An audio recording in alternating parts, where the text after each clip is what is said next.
уничтожения ненужных бумажек. Это место Красногорск называется Теплая Поляна. На карте, в принципе, можно найти, но не написано, что это Теплая Поляна. Теплая Поляна. Вот. Как начиналось это место? Здесь была трава. Росла трава зеленая. Вот. Ничего не было.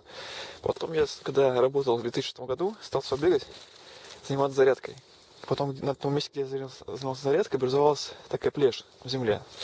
Лысина, да? Потом дальше занимаюсь, смотри, тут поставил пень. Это уже кто ходит.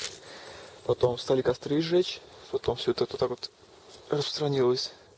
Вот изначально, вот здесь вот так вот трава там все росла. Вот дальше трава росла. Вот. А здесь была лужайка совершенно неразработанная.